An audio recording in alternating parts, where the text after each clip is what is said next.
The name of this film is The Mist. In the first scene of the film, we see a man named David, who is making a painting. After this, his family is also shown to us. It is raining very heavily outside. Therefore, to remain safe, these three go and sit in the basement. But the next morning when they come out, they see that a tree has fallen on their window and come inside the house. And the painting that David was making is also completely ruined. Seeing this, he becomes very upset. Later, David and his wife Steph are talking about removing the tree that came inside and getting the broken glass fixed. Just then, their son Billy comes and says, "Come with me, I have to show something." But those two do not pay much attention to him. They are just feeling happy thinking about how quickly their son has grown up. Then they say okay, and go outside behind Billy. As soon as they reach near the old shed, they see that a big tree has fallen on their boathouse and broken it completely. They are thinking that this too is destroyed. Just then, they look towards the mountains. They see that strange mist coming. But this does not look like normal mist at all in appearance. After this, David says, "I am going to the neighbor's house to get insurance information." Because the tree that fell on the boathouse belongs to the neighbors. By taking their information, if he claims insurance, the insurance money for the boathouse will go to him. Therefore, he goes to the neighbor Brenton's house. After going there, he sees that the situation is the same there too. Trees have fallen, broken everywhere. While asking for insurance information, David sees that Brenton's car is also completely destroyed. Then Brenton says, "I will give it to you after a while," and then asks, "Are you guys going towards the supermarket?" Because David and his son are also going to the supermarket. Therefore, they take him along as well. In this way, they all are going. Just then, they see that military trucks are already going towards the mountains after seeing that mist. Seeing this feels a bit strange to them, and Brenton starts remembering a story told by a lady of this town. There was a famous story in the town that an alien UFO had crashed near the mountains, and scientists are performing experiments on the UFO and aliens found there. An elderly lady had told this thing, but the people of the town took it as a joke, and no one considered it serious. After this, when those people reached the supermarket, they saw that there was no signal. Therefore, David sent his son inside with Brenton. He tried to call Steph from a public phone, but that too was not working. David thought that he should finish the work quickly and leave, and he came inside the supermarket. Sally, who works inside, was also seen. David's good friend Ollie was also present there. After this, David returned to his son, and Brenton also went to take his necessary items. A lady named Amanda was also in that same store. At that same time, 3 military soldiers also reached there. The elderly lady present there was talking to other people. Just then, a military police officer came and told the 3 soldiers that they have to reach near the mountains in 5 minutes. At that same time, the town's emergency siren started ringing very loudly. People were unable to understand what was happening. Just then, a man named Dan came inside who had blood on his face. He said fearfully that there is some creature inside the mist, and it attacked him. Dan said that the creature picked up his friend and took him away. Hearing this, a man went outside near his car while trembling with fear. Just then, the mist completely filled there too. People were just thinking about what was happening. Just then, that man who went outside screamed very loudly, and everyone got scared that something bad had happened to him. At that same time, a sudden powerful earthquake-like jolt came, and the place was shaking so much that no one was even able to stand. After a while, everything became calm again. As soon as the jolt stopped, a lady named Melissa said that she has left her children at home, and they must be waiting for her. She asked everyone for help so that someone could drop her outside, but no one was ready to go into the mist with her. Finally, Melissa herself made a decision and went straight out of the store into the mist. Seeing all this, Billy got very scared. David tried to calm him down. Meanwhile, some more people came and stood with Billy. People were talking to Billy and explaining to him that he should not be afraid. Then David said that he would bring a bedsheet for Billy. While searching for a blanket near a lady named Hattie, Billy reached a room. There he saw that the generator was broken, and a lot of smoke was coming out of it. Billy went to turn it off. But just then, someone from the outside pushed the shutter door forcefully. Seeing this, he got very scared, and immediately came out and told this thing to the people standing there. Some people working in the store also came there. They found out that the generator was broken, and they decided to fix it first, but it was necessary to go outside to repair it. Norman said that he would go outside and repair it, but David stopped him and said that no one knows what is outside. It is not right to go outside at such a time. Just then, Jim, who works there, started arguing with David and said that they know how to do their work. David should not speak in between. After this, Norm opened the door a little bit to go outside. Mocking David, he said that there is nothing outside. But at that same time, octopus-like tentacles came inside from the outside and started pulling him. David tried his best to save him, but the tentacles even tore Norm's skin. Then more tentacles came and pulled him straight towards the outside. Seeing this, the other people immediately closed the door. While closing the door, one tentacle remained inside. David picked up a pan kept nearby, and as soon as he cut its part, that tentacle slid outside. After this, Jim came to apologize, but David was very angry and he punched him. David said that an innocent boy died because of him. His friend Ollie came and started calming him down. Now the problem was how to tell the other people in the store about the incident that happened, because telling everything suddenly was also not easy. There was no guarantee that people would believe this. Seeing the blood on David's clothes while coming out, Amanda got scared. David told her not to tell this thing to Billy. Then he changed clothes, and Ollie went to those people who had seen the tentacles so that they could decide what to do next. They felt that this thing would have to be told to the rest of the people. Just then, they saw Brenton. David tried to explain the entire incident to him calmly, but Brenton was a lawyer from before. Brenton felt that everyone was trying to fool him. Other people said that what would they get by fooling him? They are telling the truth. The matter escalated, and an argument and fight started between them. Just then, Bud, the manager of the supermarket, came. He also showed anger at David and those other people who had seen the tentacles. Bud said that it is not right to joke in such a time, and he would file a police complaint against them. People said that if he goes with them, they will show him proof, and they reached the room taking Bud along. Seeing the cut part of the tentacle lying on the floor there, Bud could not believe it. In shock, he came out and told everyone that David and the rest of the people were telling the truth. After this, all the people started closing the glass broken by the earthquake with tape. Then the scene shifts towards a lady named Mrs. Carmody. She believed in God a lot, and used to say that the monster-like creatures present outside in the mist are God's anger which are attacking them. Mrs. Carmody felt that the monsters outside are trying to kill them, and all this is from God's side. Thinking this, she got very scared and started crying. At that same time, Amanda came to use the bathroom. Seeing Mrs. Carmody crying, she said that if she is feeling scared or wants to talk to someone, she will always stand with her. But Mrs. Carmody replied with arrogance that it is better to die than to make a woman like Amanda her friend. Brenton was not ready to see the tentacle either, and was not trusting David's words either. Everyone felt that it was difficult to explain to him, so everyone became silent. As soon as he stops, Mrs. Carmody starts speaking again. She says that all this is happening because of God, because people have stopped trusting God. Therefore, God wants to teach everyone a lesson. Mrs. Carmody says that there is still time. Everyone should apologize on their knees and trust God again. Hearing Mrs. Carmody's continuous talk, Jim got very angry. He felt that she was talking nonsensical things, but Mrs. Carmody was not going to stop.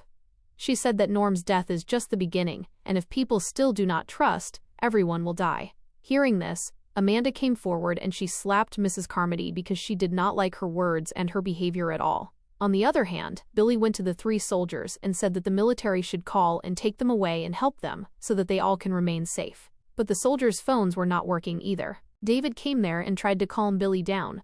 He understood that Billy is very upset about his mother. David comforted him that everything will be fine and they will return home as soon as possible.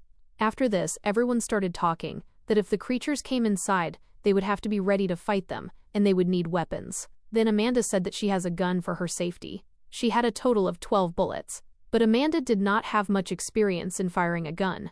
Then Ollie said that he would handle it because he has been a state champion in shooting competitions. At that same time, Brenton was preparing to go out, taking some people along. He felt that some scam was going on here, and there was no creature outside.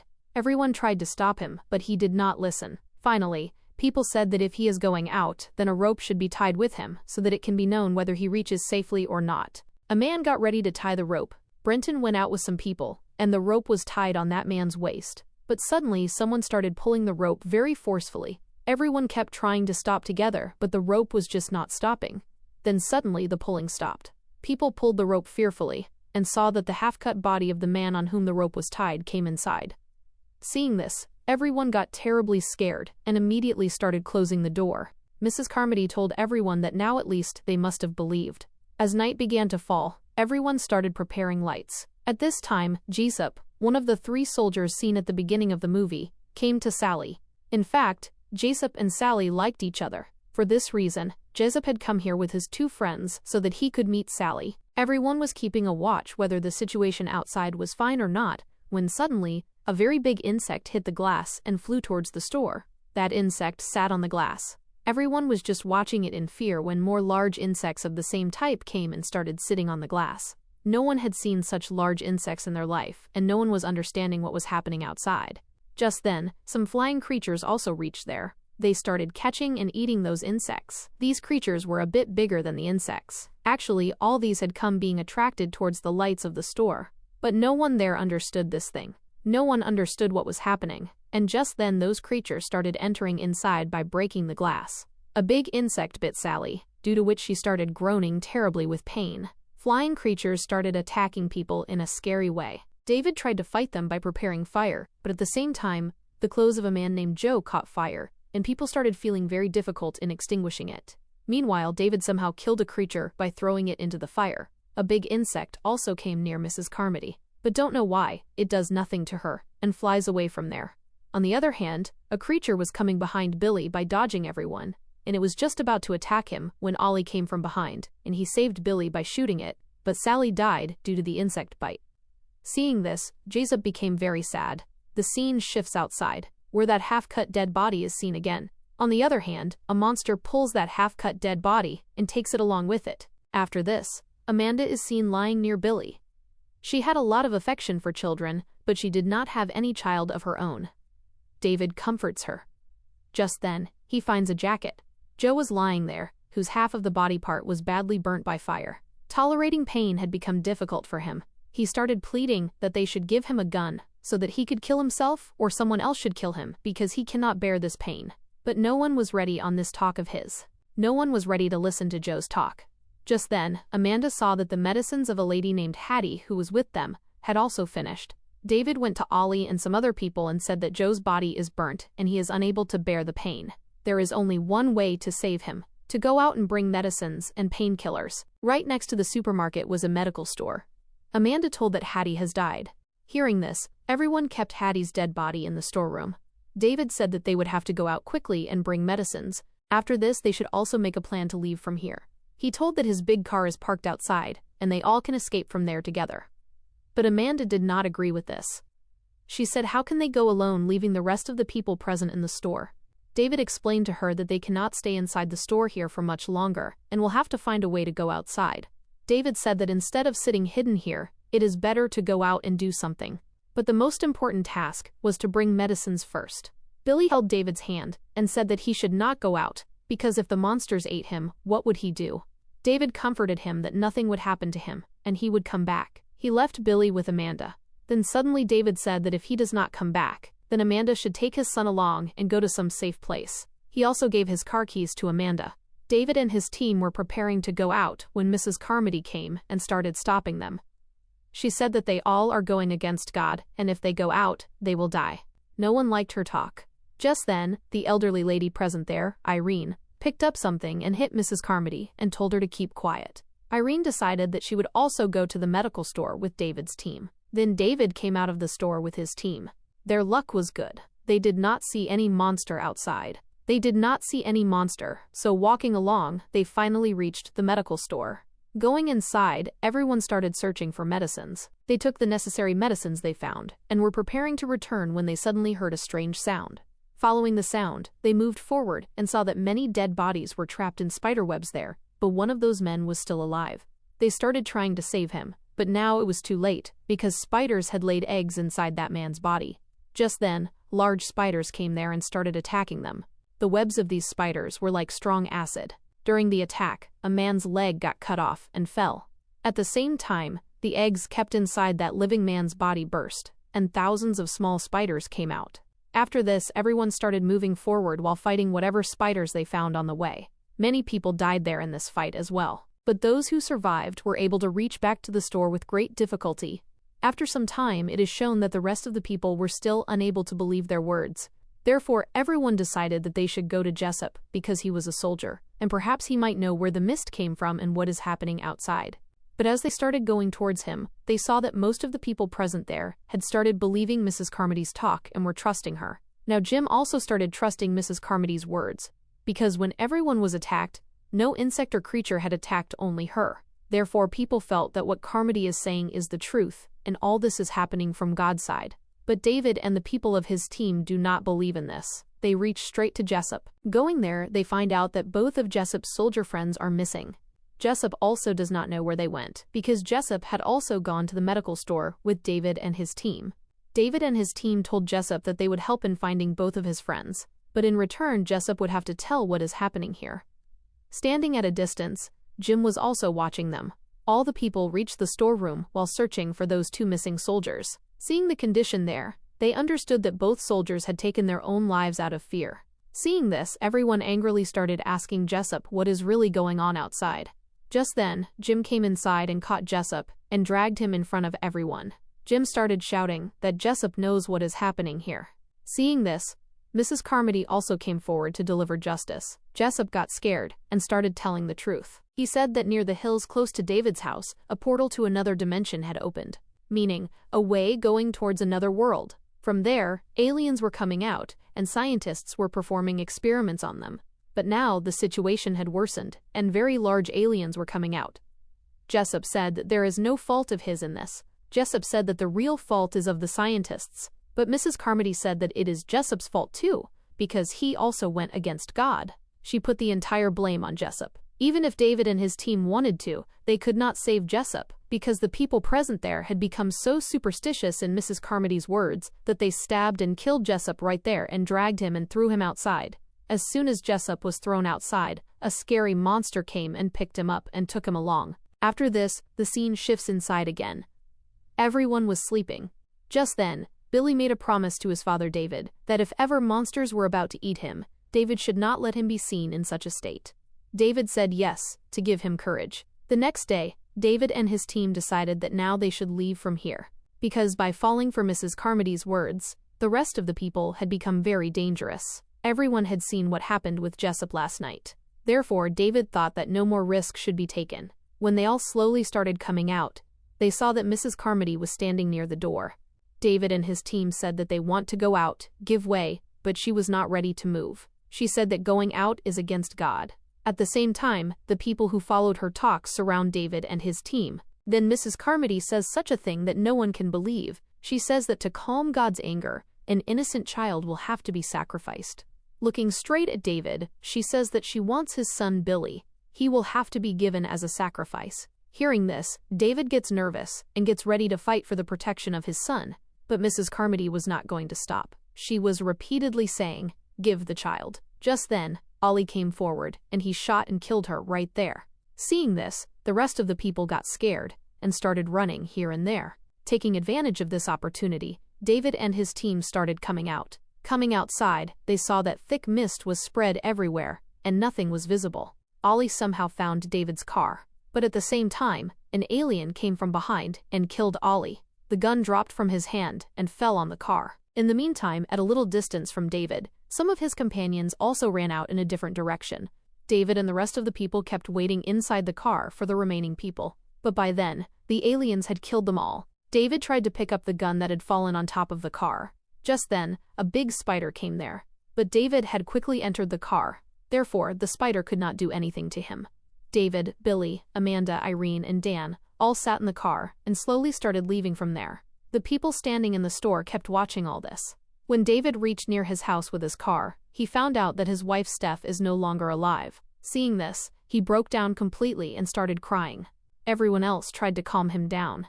After this, everyone started moving forward to find a safe place. While going on the way, they understood that the aliens had destroyed not just the store but the entire town.